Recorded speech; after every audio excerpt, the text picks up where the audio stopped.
minus 2. We have 22 people on the call. I'm going to share my screen, and then we have a worksheet. I want to complete that worksheet very fast with you. Kind of an assessment tracker that we have. So this is February to May. Okay, this is what we have basically. Now, right now, what's due is actually both these are due. I want to say that okay. I'll make it 5 April. Okay. Okay, I need to change the format.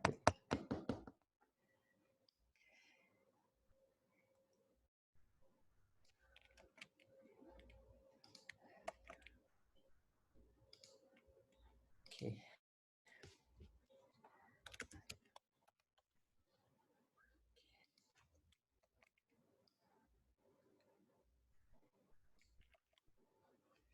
Okay, guys, I just want to go through very quickly. Let's not use a lot of time here, but can you all tell me where you are on this one?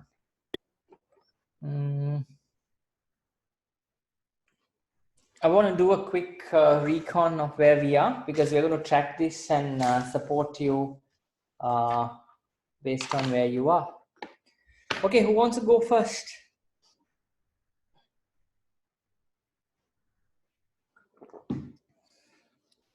Who wants to go first? Let's go as per the name list. Yeah, I don't know, but we have only 26 people on the call. So we have 35 in the team, I think. So my name is the last. Yeah, you're the last. Yeah. Okay. Okay, tell me, look at, all of you now look at this agreement of company and leader with tutor and whether we are okay, and then section 2, literature review, right? So I submitted, rather I sent it to you for feedback. Yeah, but we have an agreement on the company, right? Yeah, it was all okay. And our feedback is also okay for that, right? Feedback you actually gave in writing. I want to have a chat with you. If you could please arrange me a time, it will be. That means fair. About the company and the leader. No. Okay, that was done. Okay, so this is submitted. This is submitted. Here we have a feedback with you. Question, right? Correct. Okay, super. Thank you. Thanks. Who else? Dusty, I am here, Arafat Hassan. Yes, tell me. Yeah, the draft submission is done and you have given the feedback also. Yeah. Now, are you talking about part 1 or first is this agreement of the company? Agreement of the company done and the part 1 also done. Okay, so I have said okay? Yes. Good to go? Yes. Super. All right. Next one. Dusty Usman here. So same with me. Number 41, Usman. Yeah. Number with me. Yes. Yeah. So the company and the leader has been agreed, and it's good to go. Wow. Okay. Hello, Dusty. Iran here, number 37. Okay. Yeah, the company and the leader has been agreed. And you have given a feedback, yes, good to go. Or have I given a feedback saying needed some modifications? No, I did the modification. I spoke to last time, maybe previously. Okay. Yeah. All right. Hi, Dusty. This is Dilan Patirana. Hello. Yeah. Number is. I'm trying to find myself on the list. We are all trying to find ourselves, no? Number 18. That's number 18. Number 18. section 1 is done. Hmm. We have agreed on the company, and section 2 is still pending. We are still trying to finish it. So you haven't submitted, no? No, not yet. Okay. So okay. You can also go. Dusty, Nimna, number 15. Hold on, just 1 minute. Yes. I both myself and Sarah both done with stage 1 working. Okay, no connection. Sarah, let me find Sarah. Sarah Number Patirana. 16. Okay. Number 19. And this is also you're saying done, na? And then and Sachitra. Where is Sachitra?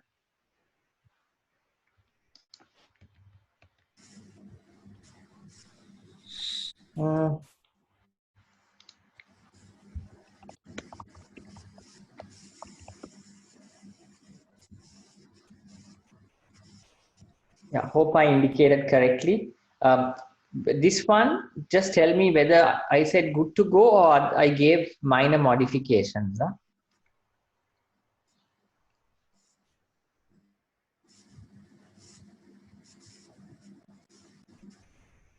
Okay, who's online? I think I gave minor modifications, right?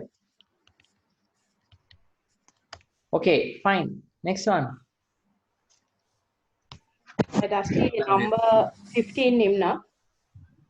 Nimna. Yes, Nimna.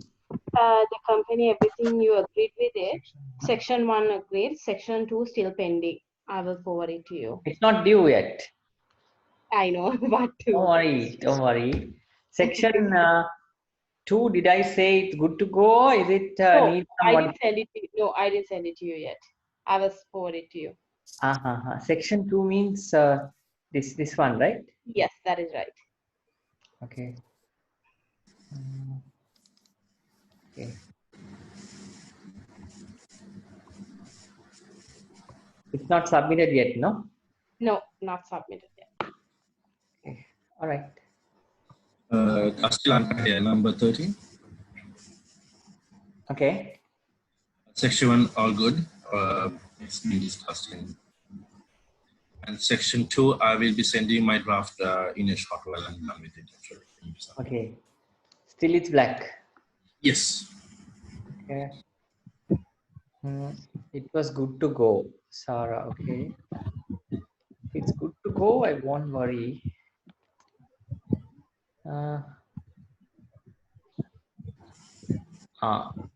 Okay. Okay. Usman says, I have not sent the draft yet. Number 41 is a black. Okay. Saubhagya, column 25, line 25, section 1, good to go. Okay, section 2. Yeah, no, I think, yeah, I'm actually confusing everyone. Hela clothing. So when you say 25 Saubhagya, this is all good. Section means what is this now? Section 1, you said good to go. Section 2 is still pending from my. Section 2 means your Literature leave. Okay. Literature leave and strategic teach. 1,000 words. Yeah. Okay, so this is black, right? Okay. Yeah. Okay. Right. Dusty, number 17 and number 19. Section 2 not submitted yet. That's the thing.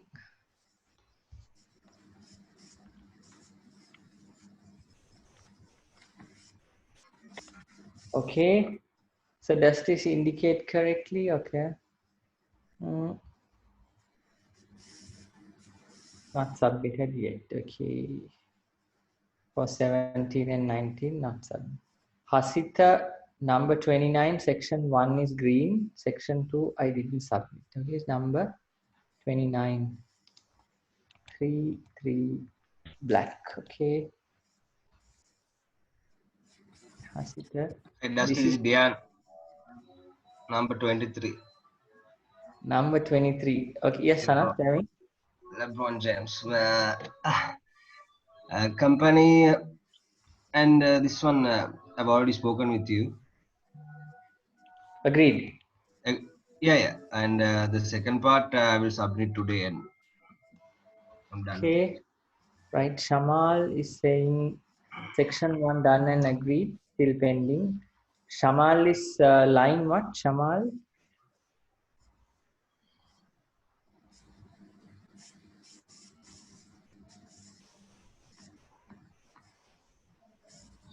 Shamal, I hope. It's dead. Dusty. Okay. Okay. Shamal done. Number 22, Bhagya, agreed company, not completed. Number 22, company, agreed. See, I wanted to give all of you some green. That's why I included section 1. Okay. Okay, then Nadisha Daniel. Nadisha Daniel. So Dusty, that is number. Nadisha Daniel, okay. That's right. Agreed the company and the lead with the tutor, but section 2 will be submitted next week. Dusty.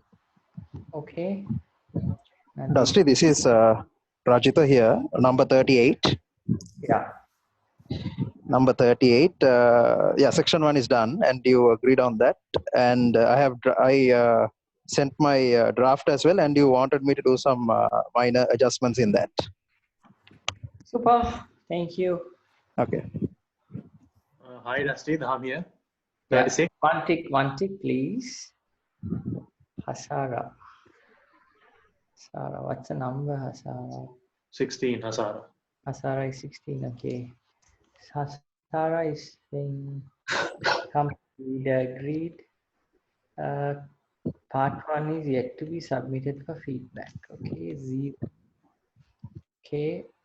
Samira Velikanda.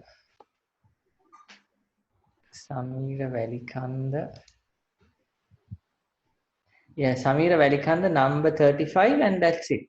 What is the story here? Nothing. It is Samira Velikanda, number 35. Samir here. Yes. That I agreed with the company with you, and I submitted the draft, and you gave me the feedback. Minor modifications. Yes.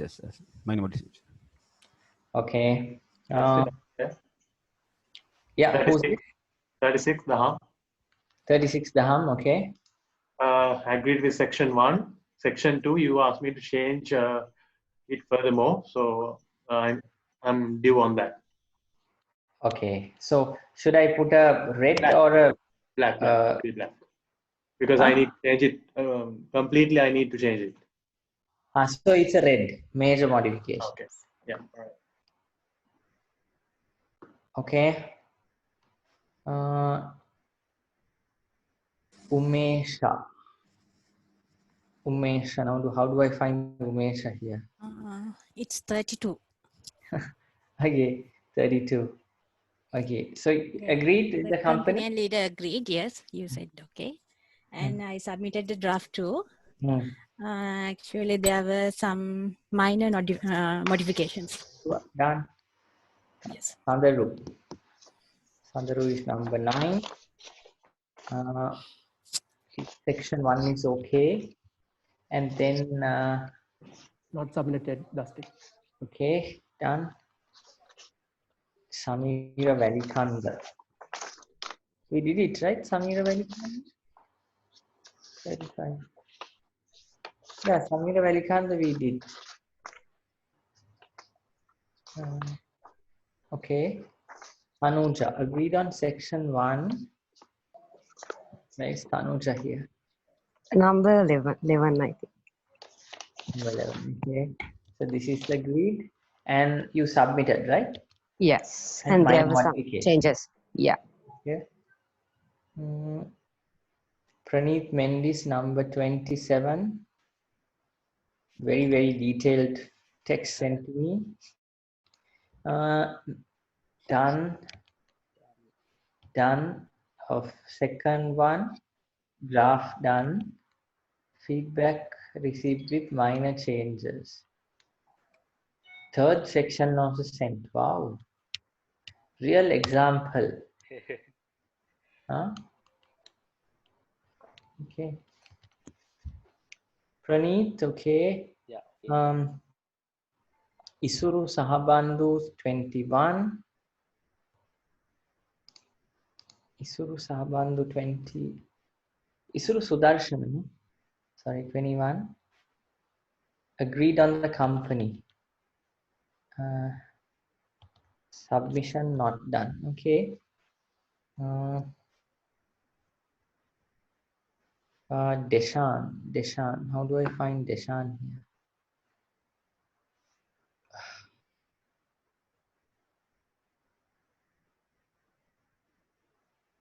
Deshan, there is Deshan. Deshan Gonavalai here. Okay. Okay, section 1 is done. Section 2, due with a smile. Okay. Oshad. Number 12. It's easy. Oshad, number 12. Section 1, company and leader agreed. Section 2, not submitted. Okay. Who's this? Who's Anstey means who? Anton. Okay, Anton. So that means Anton is saying need to get the confirmation on section 1. Black. Okay. Okay.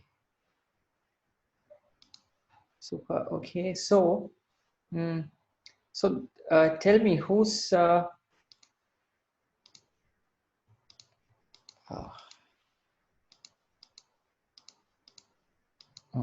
can't get that. Okay. Okay. Is Pathum here? And Jayadeva, Ruksena,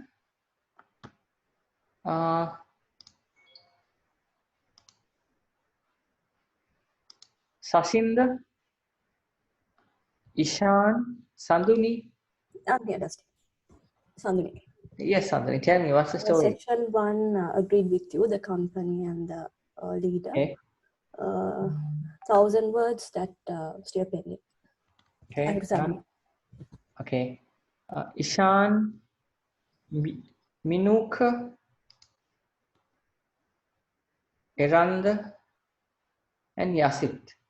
Are they here?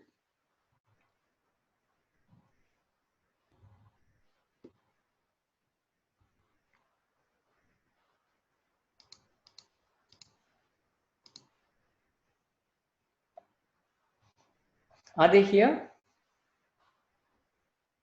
No. Okay, so if they're not here, I'm going to put a black for them till they come back.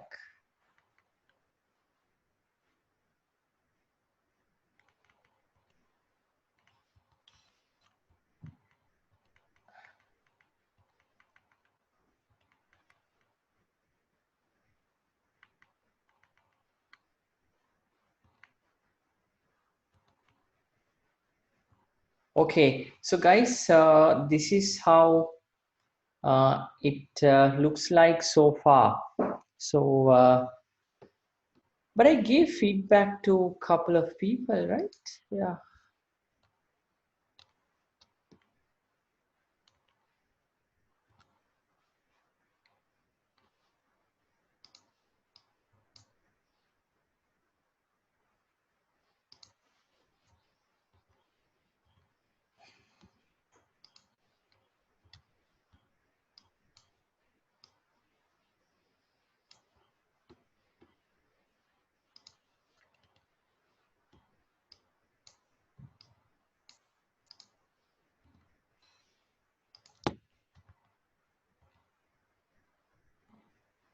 Okay, guys, this is how the dashboard is looking like. Okay, somebody's telling me something. Okay, Minuka. Okay, section 1 is green. Okay, so Minuka. Where do I find Minuka? Okay, section 1 is green. Okay. Okay, fine. Done. Okay, so we'll keep you posted on this one. So right now, section 2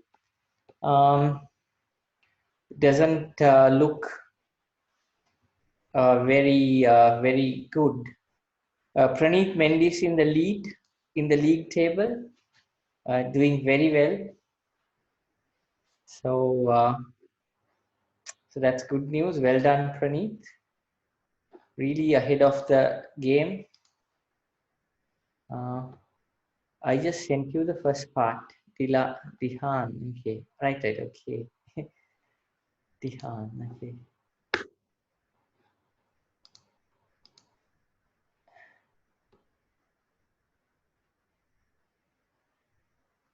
Okay, yeah, that's okay, that's okay.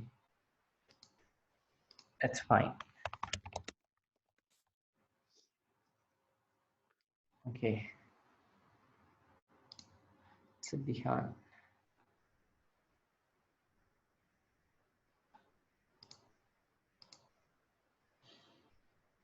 Okay.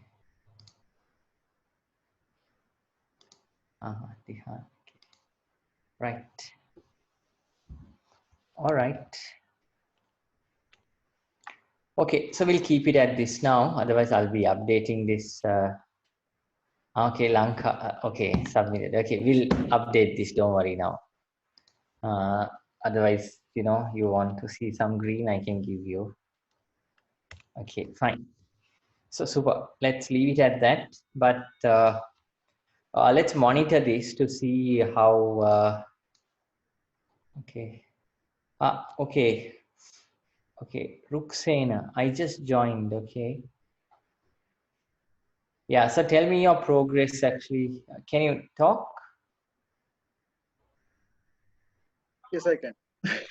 Yeah. Yeah. Okay. Where were you? Okay, have you agreed the company with me? Actually, I made a draft, but still I'm like, unable to figure out a company, which I. So it's black, right? So, yeah, it's a black. It's a black. Okay. So all right, thank you. Okay, guys. So now you see the name and shame list here, right? But let's pick up pace here. I think the people who haven't done section 1, we need to really work with them and get that done.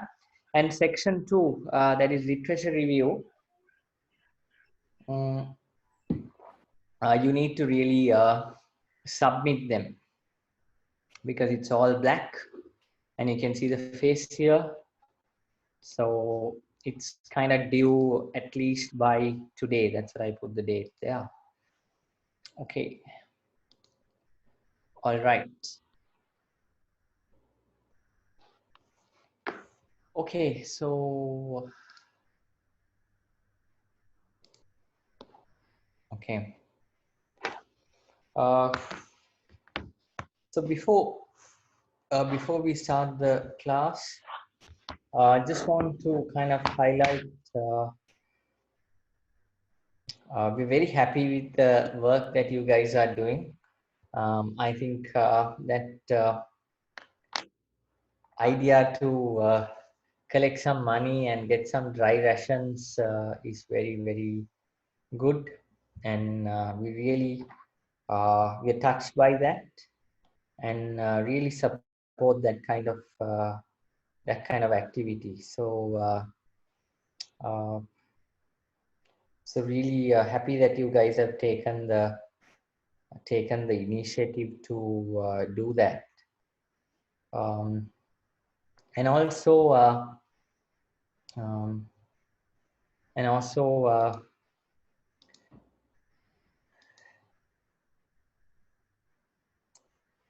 we were talking to our staff yesterday, and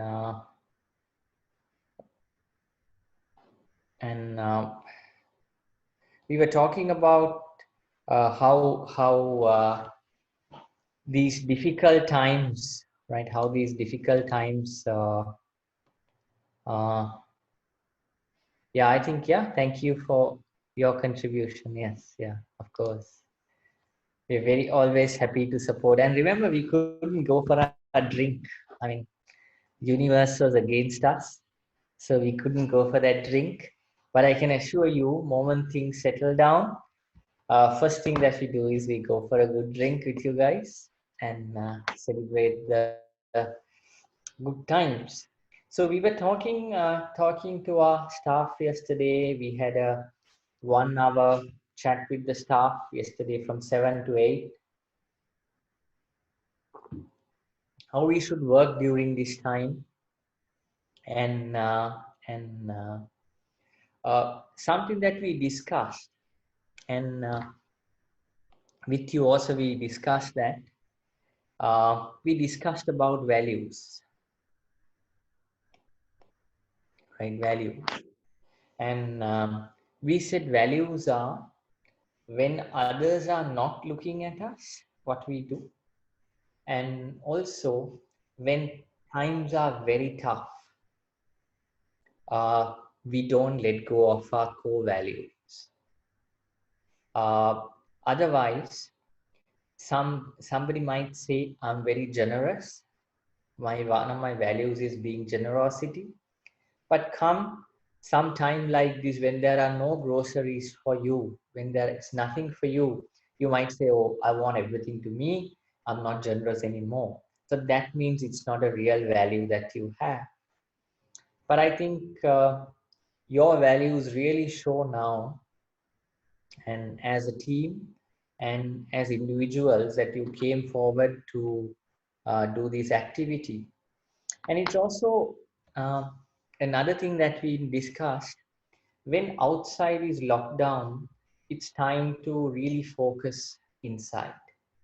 And one of my friends have sent a nice video clip yesterday in Kalpitia or Norochole area, where normally ships dock and unload coal. There are whales swimming and very happy. They have come to the shore and they're very happy. So if you see, outside world is completely locked, and we can't get out, and we are told to stay inside.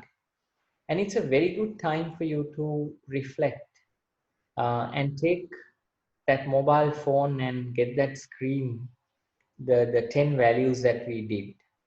I think I'm very happy that we were able to do those 10 values, because this is a good time to really focus on those values and say, are these my real values? And and we were discussing about the 4 values of next: people, quality, courage, and responsibility. And it's real time to live those values as a campus. And I don't know how many of you saw our new video about don't quarantine your career. We really meant that for people. There is a crisis and there is beyond crisis. And generally when there is a lot of floods, crisis, people estimate the damage to be bigger. And after the crisis, you find out the damage is not so big. And I think as a country, we are very resilient. Yeah, thank you for sharing the video. I think as a country, we are a very resilient nation.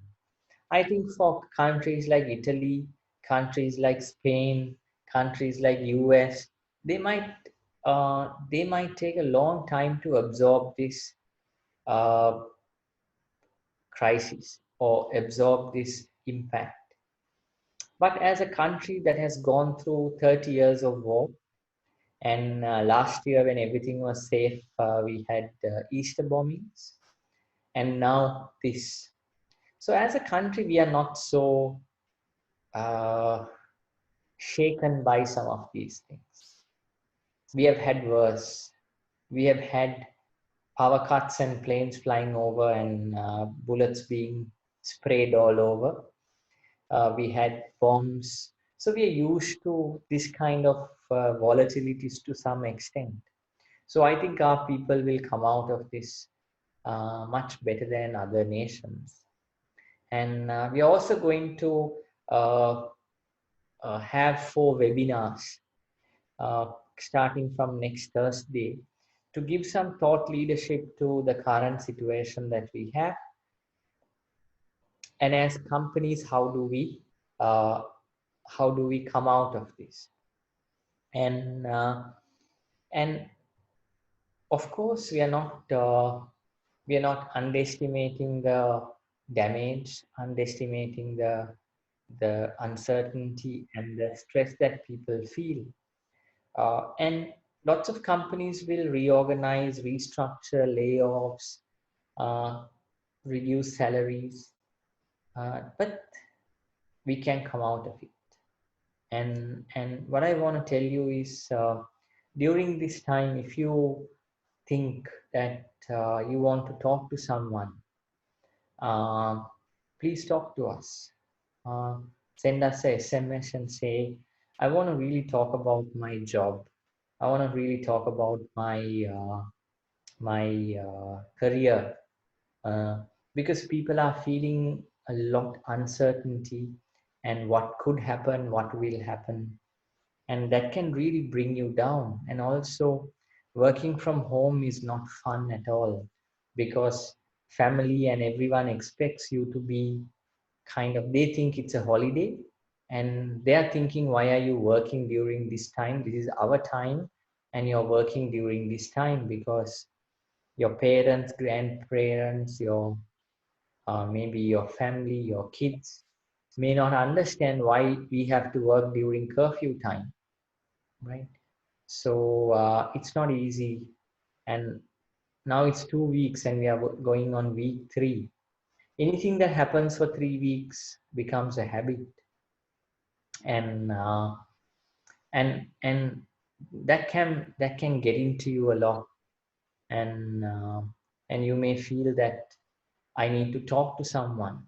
So if you feel that you want to talk to someone, reach out to Kumudu, reach out to me, JJ or Darshana or anyone. But since if you are even Ashik, right? Ashik himself is going through a very bad time. Apparel industry is going through a tough time. But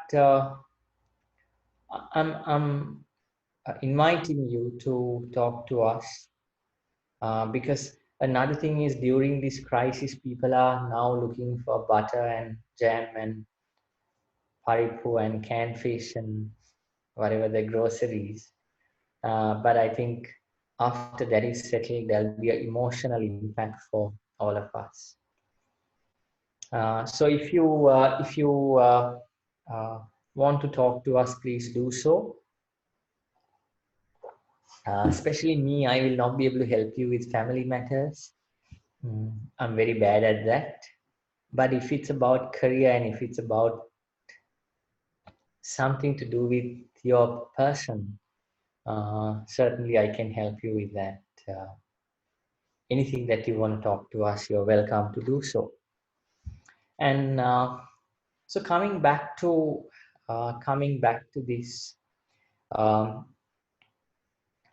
you know that we were fortunate that we had 5 classes face to face, and the balance 5 classes are going to be kind of remote and work from home kind of situation. But we can be quite happy that we are moving without any disruption, and any change, and we are making the best out of the situation that we have. So so we can be very proud of that. and how we move forward. So 5 sessions we're going to have virtual, and we have done well. And today I think we are covering session 9, and next week is session 10. Now, typically we play a game on the last day. I'm trying to see whether we can still play that game. I don't know how your connections are, but let's see whether we can even move out of Zoom, and with our mobiles, whether we can play that game next week. That might be interesting, but typically we play that game with groups, which is much more exciting. And I also want to request Cameron to identify in the last 5 days who has not joined us. Last 5 sessions or 4 sessions, who has not joined us. And I want to really reach out to them to find out the issues that they have. And if some of you know who has not joined us in the last 4 sessions, please reach out to them and see what they go through and whether we can help them, right? We are fully committed to make sure not a single student. Currently, we have 252 active students. We want to make sure every one of them get through in June, right? And not fall behind. And also, some might have personal circumstances, difficulties, and we like to hear those stories of them, so that we can make sure that we are there to help them during this time. Because no one should fall behind during this time, and we are talking about strategic leadership and organizational transformation, and we spoke about our own transformation, right? Because if you see, before you change organizations, we need to change teams. For me, the team is my slot class, is my team. And before we change the slot class, we need to change individually on our own. So first you need to go through a transformation on your own. Then we need to go through a transformation as a team, and then we can change organization. So wherever you go, if you are a coach, if you are a consultant, if you are advising someone, help people to first transition on their own. They need to self-transform. Then their team needs to transform. Then only the organization can transform. So transform self, transform teams, transform organization. So that's the whole idea here. And the nice thing about you guys is even before I met you, you were a very nice, cohesive group. But I think we were able to look inside a little bit and understand our values. And we did the mask exercise. What's outside the mask and what's inside the mask. We did that. It's very nice to understand that. And also we did this Johari's window. What is seen to me, what is not seen to me, what is seen to others, what is not seen to others. And our public self, right? Our hidden self, our blind spots, and our unknown self. We looked at that, and the values that we did And the mask exercise that we did certainly helps us to understand the blind spots and also understand our unknown self. So very important to have that self awareness, understand ourselves, because you can't be a good leader unless you understand yourself and become vulnerable and say, look, these are the issues that I have. I don't know how many leaders will come forward these days and say, look, I have to do this unpopular thing. I need to cut down staff. I need to restructure. I need to cut salaries. But I'm doing with a good heart. I'm doing what is right for the organization. But I know the impact on the people with my actions.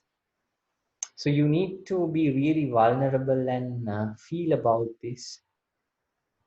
Not do it from a point of authority, point of power, but a point of authenticity and point of vulnerability and point of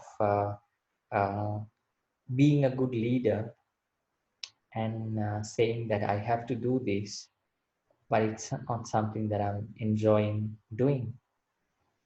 And last week we also discussed about the fairness. These are the things that I really like you to remember from our module of fairness. Now, in a situation where we do change, being fair is very, very important. This is the time that you should not target the people who spoke against you, the people whom you think are not good, the people that whom you think are not your favorites. As I said last week, I managed to cut down 81 people in the company. And I'm so happy today. Most of them reached out to me and said, boss, I hope you're good, doing well, you're safe. There is no malice or animosity in that decision because they know that we did the right thing, fairness. So these are the kind of important lessons we have, which we can't learn from books, but we can learn from each other. So coming back to this, we looked at strategic, operational, and tactical leadership. We looked at concept of power, French and Raven, 5 types of power. Leadership styles, we looked at emotional intelligence and also the 6 leadership styles. I saw that most of you have used these 2. Then leadership styles, theories, we looked at Tenenbaum and Schmidt leadership continuum and transformational and transactional leadership. Adapting leadership styles, we looked at Hersey and Blanchard situational leadership model. Then culture and leadership, we looked at the Globe project and how culture, right, Hofstede, how the 6 cultural dimensions. Then last week we looked at managing organizational change. Mainly we looked at the change curve, right, and the process of fairness here. So today we are going to look at some differing perspectives, right?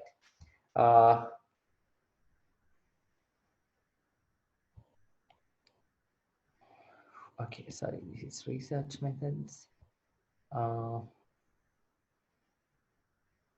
let's look at session 9.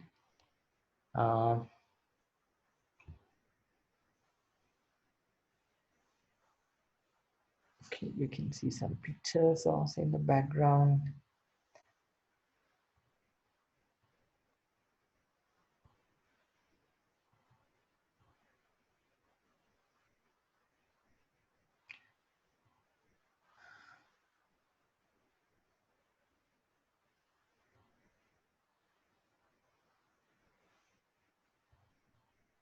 Okay.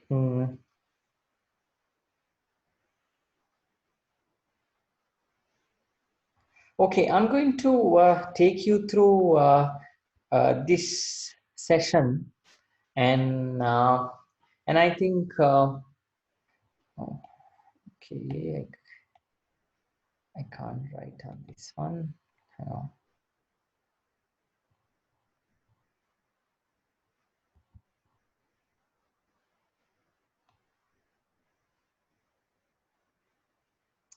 Okay. I think we looked at past. We couldn't look at past assignments, but I think we can make some available to you. Normally, we don't give you past assignments because the assignments don't change much. But I think this time we are doing a better job than last time, getting people ready, right? So let me look at that. I'm going to go back to my original slides here because I want to play a video.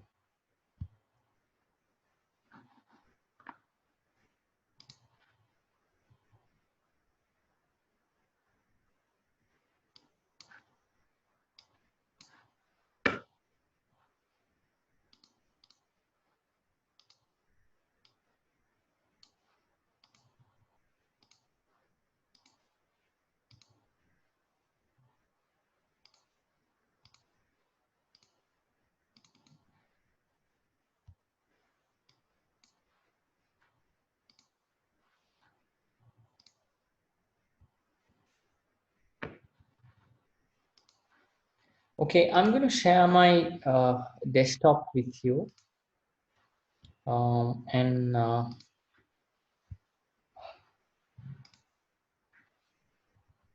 will play this video.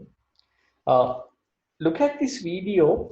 This is about Eastman Kodak, right? Eastman Kodak. And one of the celebrated companies in the world leader in photography, finally bankrupt, right? So let's look at this video.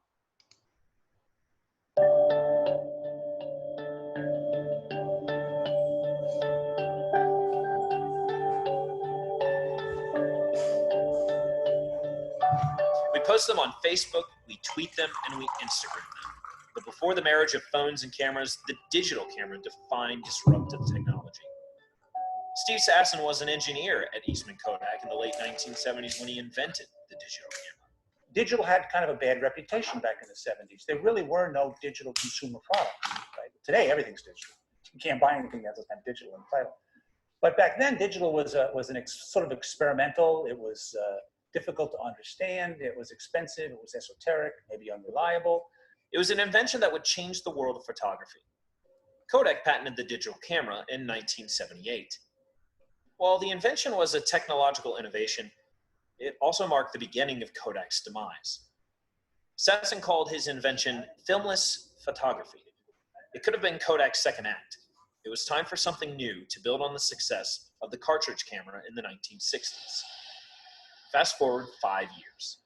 Larry Madison, a former senior vice president at Kodak, pinpoints the year Kodak began its long slide toward bankruptcy. In 1983, we introduced several major products. And the large one in the consumer area was the disc camera. And it was a very significant investment for the company.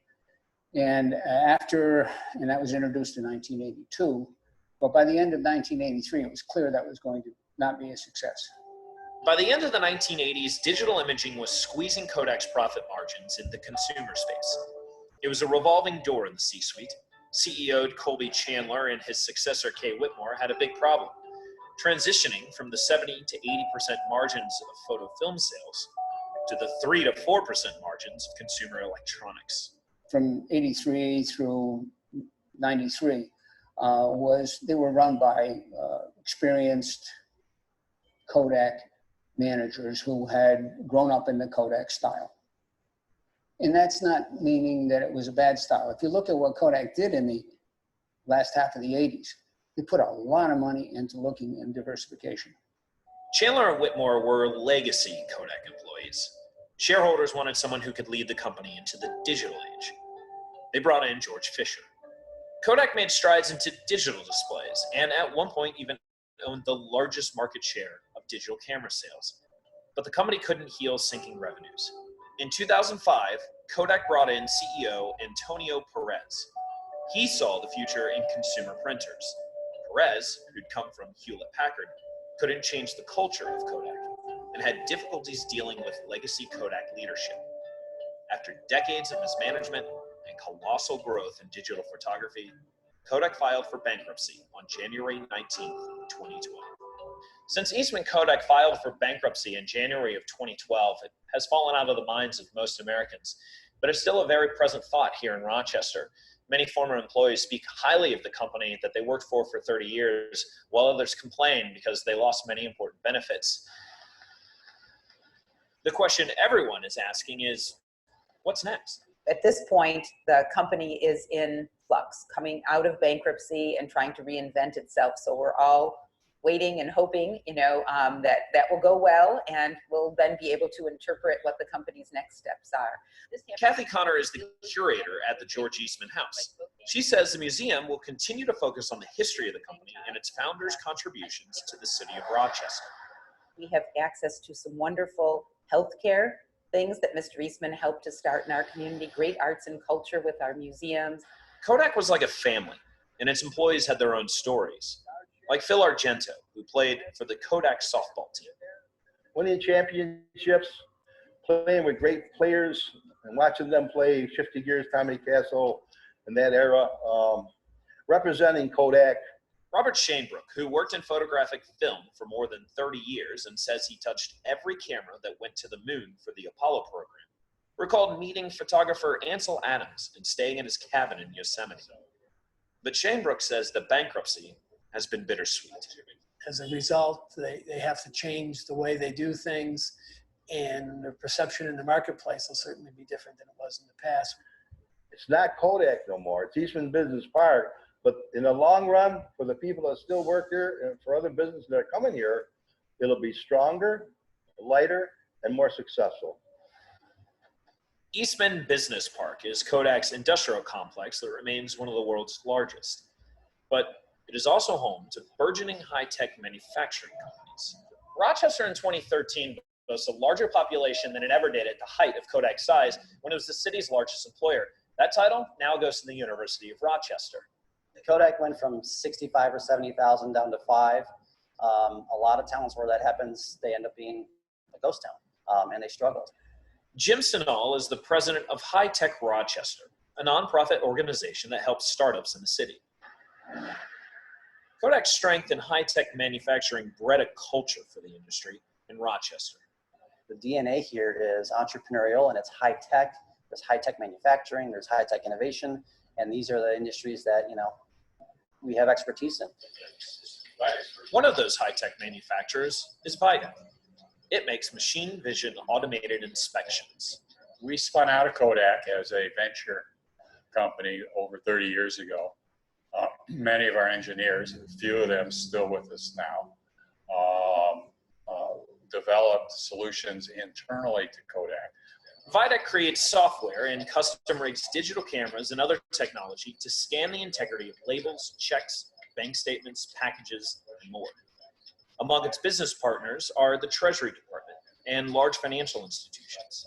Kodak chose at the time to come to Videc and design and develop an industrial camera using its Megaplus pixels sensor elements. So that kind of was a start of digital cameras, if you will, for Kodak. Unlike Detroit's plight from the decline of the U.S. auto industry, the agonizing fall of Rochester's corporate icon may be supporting an emerging renaissance. Eastman Kodak's reemergence from bankruptcy may set the groundwork for a renewed, robust brand. They have still a strong R&D presence around image science and material science. And I expect that they'll utilize that to hopefully forge some new innovations in that area to make that company stable and to grow. I got faith in God that they'll turn it around, like I said before, and be leaner and stronger and more successful. A possibility, perhaps, of at least one more shot at a Kodak moment. Joe Doe, The Street, Rochester, New York.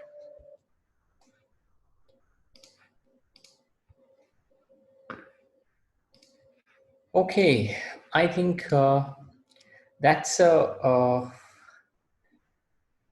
that's a that's a video from Kodak, and as you know, Kodak is considered one of the blue chip companies and leaders in this area. But you saw that they invented the digital camera in 1970s, and Kodak is famous for these blunders. And Kodak is the same company that developed by accident the photocopy machine, because once they did while they were working, the image got printed on another using powder. So that they by mistake invented the first photocopy machine, but they didn't see that. And later that was taken by Xerox and made a global business out of photocopy machines, because they were not looking beyond.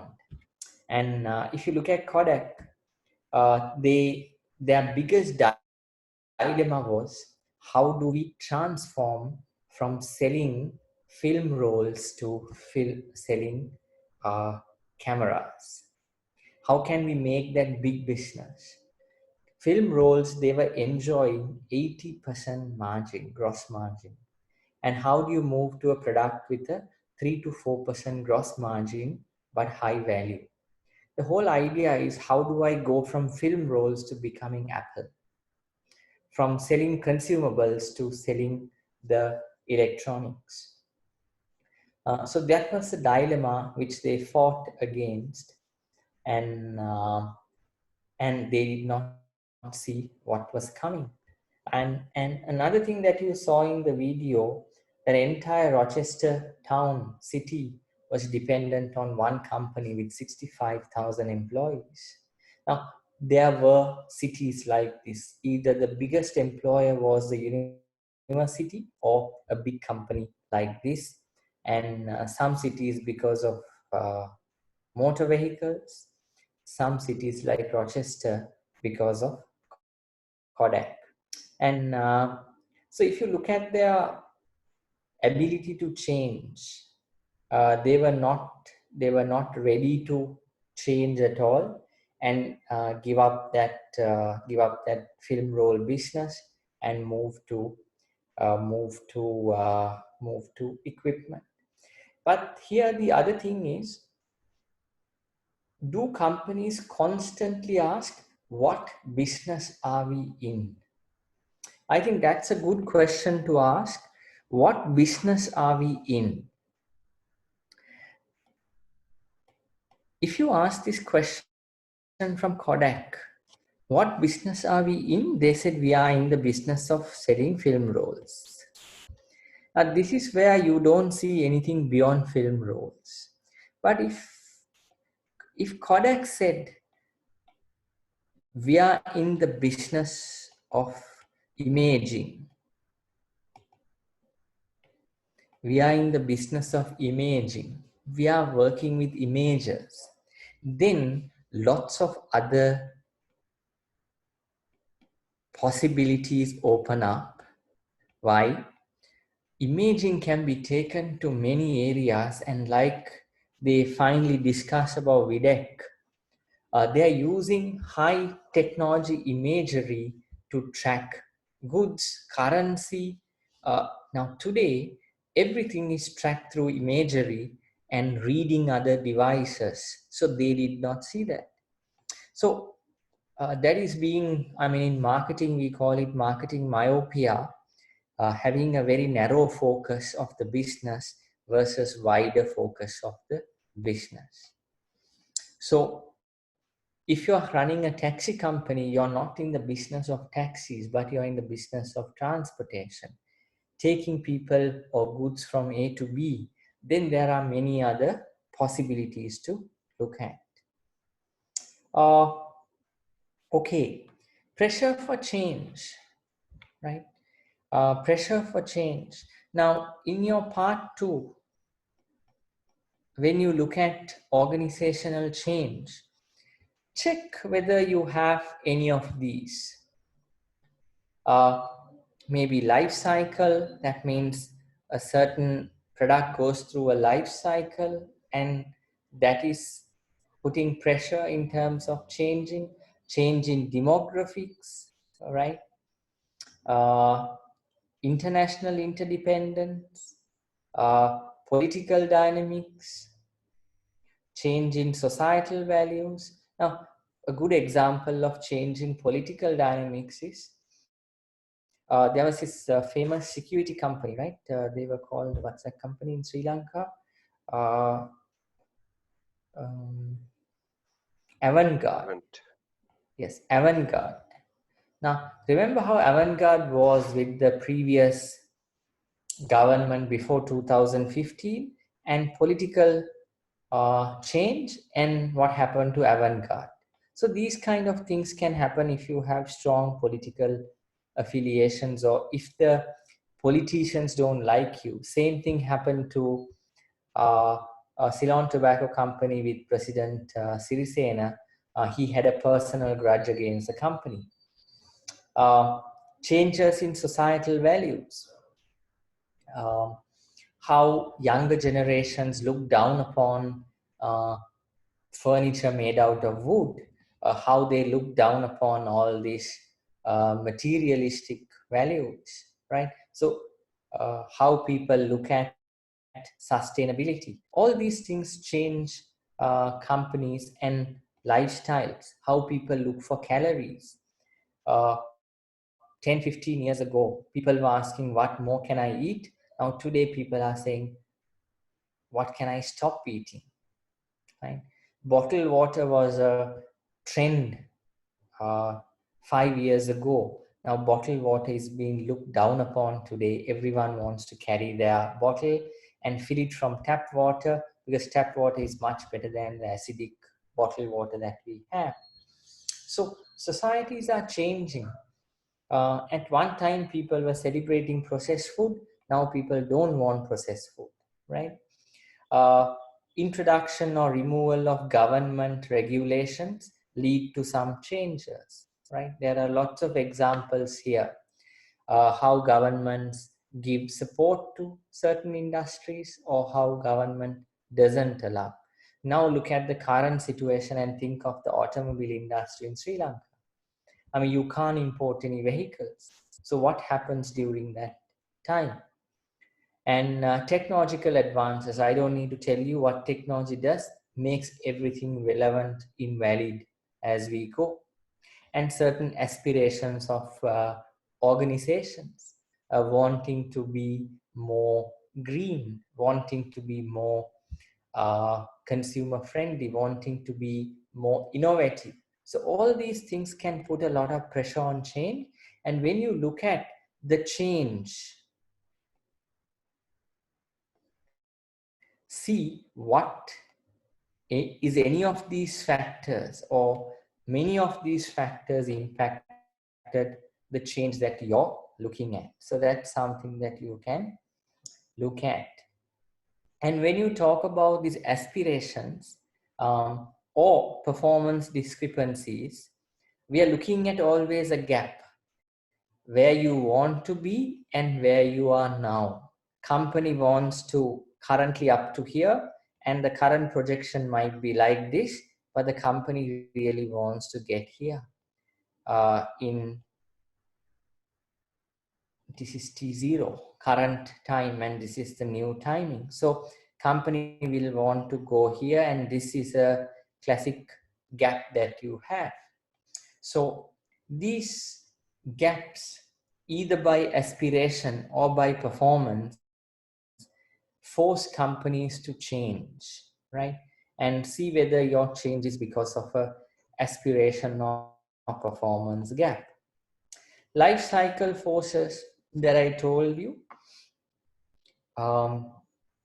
everything has this S-curve, and sometimes when you're plateauing, when you're saturating, companies want to either take a renewal path or go decline. Then comes external pressure for change, pestle factors. Look at what we are going through now, right? I would say what we are going through now could be a social factor and an environment factor.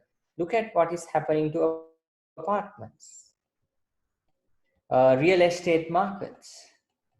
What's happening to them right now? So massive change that we have. Economic crisis. Yeah, economic crisis is here. And it is a pestle factor, economic crisis. Now, everyone believes after this, we will hit a big slump or a big recession. And so we can have a pestle factor that is coming out of an economic challenge. And many companies now will go through a massive change because of macro. And it could be first the social or environment issue of COVID, and the other one triggered by political or economic issues related to that. So when we look at this pressure for change, right, that pressure for change can be because of the aspiration or performance gap, could be product life cycle or customer life cycle issue. It could be pestle factors. And again, look at these common causes for change, crisis. I think as we speak, we are going through this natural disaster, which can lead to a financial collapse. Performance gap we discussed. Company wants to improve the process improvements, new technology. Exploitation. The guys who are, I mean, have you all seen a diagram that is floating around like this these days? There is a diagram that is floating around like this. This is more red and this is more yellow and this is more green. Because of COVID, who can do well and who will do very badly, right? So those who are here can really exploit. Now, even these days, I think tech companies and retail companies like Dialog is doing pretty well, right? People are using lots of data. Mergers and acquisitions can really trigger big changes, job losses, restructuring, planned abandonment, getting out of a particular market. Sometimes companies withdraw from a particular market. Then there could be lots of changes, right? Last one is funny. Changes for the sake of changing. Sometimes when new CEOs come, they try to do new things to make it exciting. So when you look at your part 2, see whether what triggers this change and identify what is the trigger of the change. I think as a part of our assignment, we have what do you call, identifying the trigger of change. So look at that. Then also, I think the speed of change, you might find some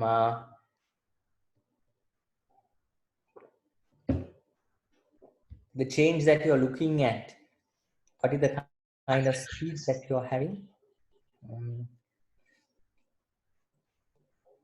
Then this is again important, the style of change. Look at whether the change that you're talking is non-participatory or participatory. Non-participatory means a very top-down approach. Participatory means you get the feedback from others in the company as well. So check whether what is that situation. Now, you may witness some resistance to change. Sometimes resistance to change can be visible or it could be invisible. Generally, it's this case. It's invisible, very passive. And they will not come out and tell you what that resistance is. It's all underlying. So this resistance comes because of these reasons: lack of understanding. Sometimes they don't understand why we are doing this. There might be an understanding gap,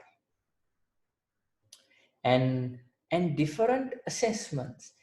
They start to realize, or they start to understand, why is this being done, right?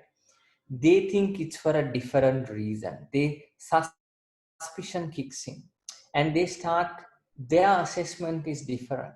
They are saying this could have been done in a different way. You don't need to lay off people. You don't need to do. They have a different assessment because it's like a big tree. When you are top and looking down, and when you're here and looking both directions, and when you're looking up from here, the view is different. Most of the time when we have a, what do you call, a drone picture, and when we look from down, things are very different. So that's the kind of view that they have, and people have a different assessment. Self-interest. Will I lose my job?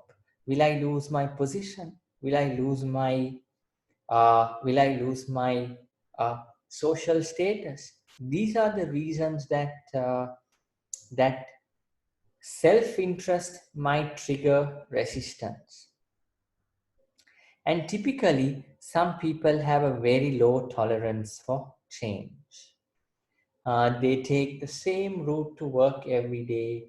They eat the same breakfast, same lunch. They sit with the same crowd. They do the same type of work. They come the same time, and they are very much, they have a low tolerance for change. People who have done sports, people who have done extracurricular activities, people who have faced a lot of things in life, they are used to change generally. But you might have people that who are not used to change at all, right? So, so that's something that you can look at. So in your part 2, when you assess, look at what are the signs of resistance to change. Is it active resistance or passive resistance? Check these. And see, these are the signals. This is the evidence that I saw, I can see, or we might see of passive change. So talk about this, because from a human angle, talking about resistance to change is very, very important. And identify what are the possible reasons for this resistance for change amongst your employees. Some ways of doing that. Okay, but I want to reflect here a little bit. Where change fails. These Robert Half consultants have done a study, and they have found change happens half the time they fail in execution. In change, when you look at where change has failed, half of the time it's not because of strategy, not because of change plans, nothing, it's in execution. Very, very important to handle the execution very well. And out of execution, 2/3 of the time, change fails because of what? Lack of communications. Lack of communications. I want to ask you, what type of communications are you getting from your companies these days? Do you have town halls? Do you have regular communications coming? And the companies may not know what's going to happen, but at least mention that and say, this is what we know up to now, and this is what we are expecting. For example, for the last 14 days, we have had 2 town hall meetings. One day, first time we did a town hall, we did it on Microsoft Teams. We have 220 in the company right now. We divided them into 3 groups of 60, 80, and we had 3 town hall sessions with them. Me and my top team talking to them for 2 hours each. Not day before yesterday, previous Friday, entire Friday was spent talking to people, 2 hours, 2 hours, 2 hours.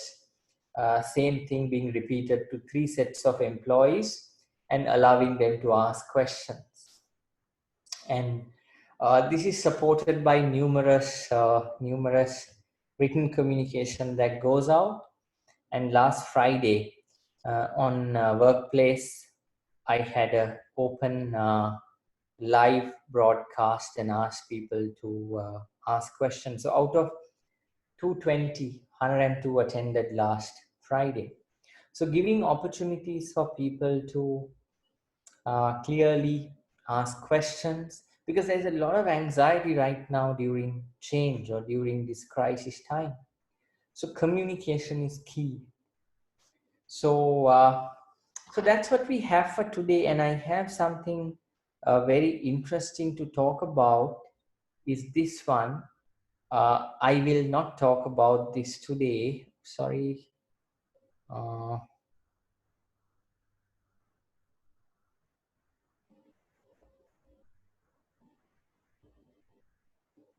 I will not talk about this today.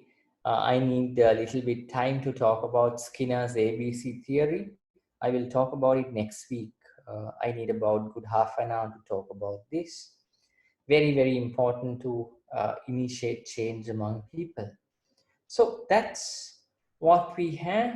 And do you have any reactions and reflections and questions? Just tell me, how are your companies communicating these days?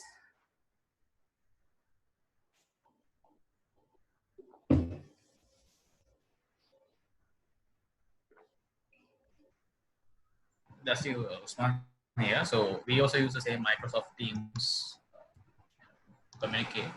Okay. And even the top management people, they take turn on, talk about leadership and all this. They conduct, some, trainings. Okay. Operations Are there one day good and communication flowing to people? Yes, like not like almost like not. I would say about 50% of the staff they attend meetings. Okay. And mostly on WhatsApp, we have groups and communicate on WhatsApp as well. All right. And weekly reports. Okay. Anyone else?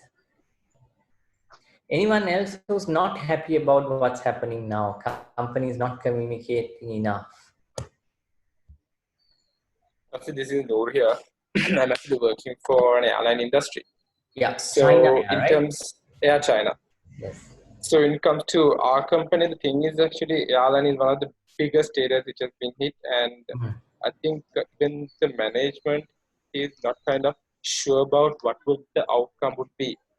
So in terms of communication wise, very less, and even they are trying to figure out what is the future is going to be, because I myself has been looking into most of the analysis that the economic experts have done in terms of what is going to happen to the airline industry. So I think overall, even most of the staff are also not quite aware how the future workplace and how the travel trend is going to happen, because we foresee that leisure travel wouldn't continue at least for about another 1.5 years. Really? And it's going to be, yeah, it's not going to happen until next April, I would say. Because even if, say, like for example, Sri Lanka comes out of it, or China has in product progress, still that mentality will not be there, to travel because they will be recovering from the shock of what actually happened and to get their livelihoods straight. So we are predicting actually maybe next year April. That is also very speculative. Wow, that's a massive impact. Yeah. So Anyone the else? financial losses are very high. So Yeah. now our concern is, what is going to happen now. Already Sri Lankan Airlines and certain airlines has taken a huge pay cut. So how will that actually affect our pays? I mean, that is one big concern that all the staff has. So this is not being communicated. So that's our. Yeah, but yeah, some of the airlines like Emirates have come forward and already communicated. The lesson there is, even if you don't know what is happening, best is to communicate and say we are not sure still what will happen. Otherwise, what happens? This hold on, can't see.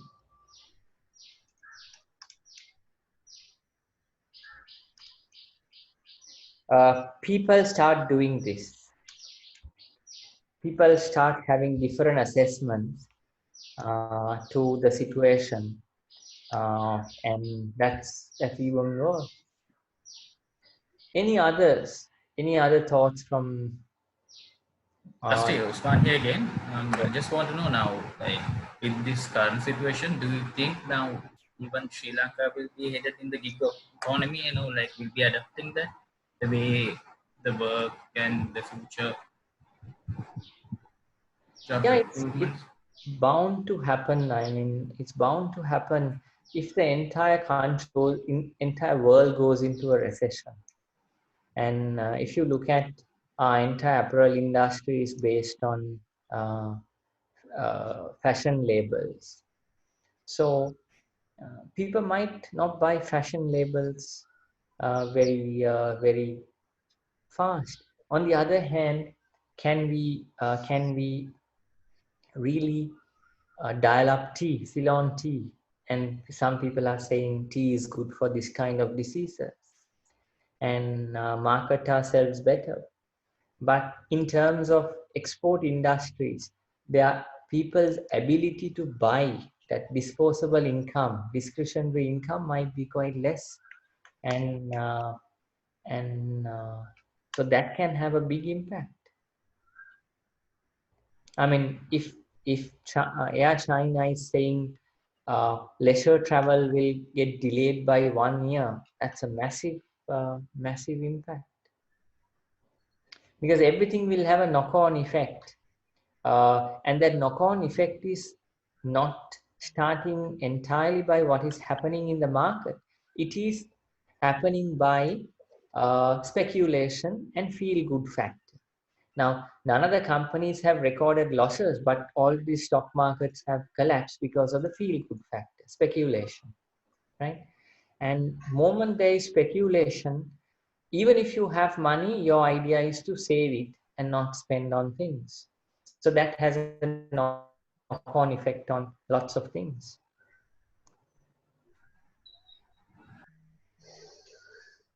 Any other thoughts, guys?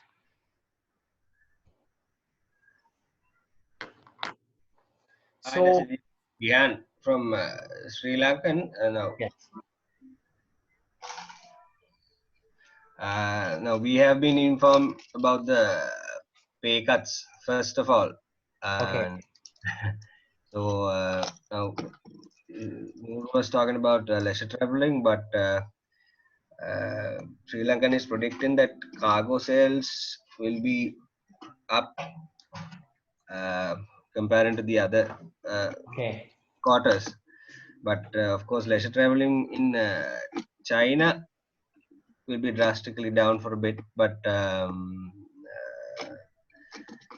cargo will be as a segment, it will be up for about from 50%. Yeah. And I think the other thing is, I mean, we don't know, governments might pump in a lot of money, hotels and travel will become cheaper. That also might provide a stimulus to the industry to kind of take off to some level. Yeah, but we are still operating the cargo aircrafts, especially to Shanghai. Okay. We are bringing a lot of stuff from there, and they are also giving a lot of medical aids to us. Yeah. So we are concentrating on cargo rather than passengers in the future. Yeah, But and it's right now, but next 3 months, 6 months, I think we need to see. Yeah. So guys, thank you. And this is one before the last class. And next week will be our last class. But this time, although we finish classes next week, we plan to stay in touch with you. So we might have quick catch-ups in small groups. So we want to make sure that you guys are on top of the assignments and help you with that. Yeah. So once again, thank you very much, and be safe and be sane, and tell us if you want to talk to us. Okay. All right, guys, have a good Sunday. Thank you. Thank you very much. Thank you, Dusty. Stay safe, Dusty. Dusty. Okay.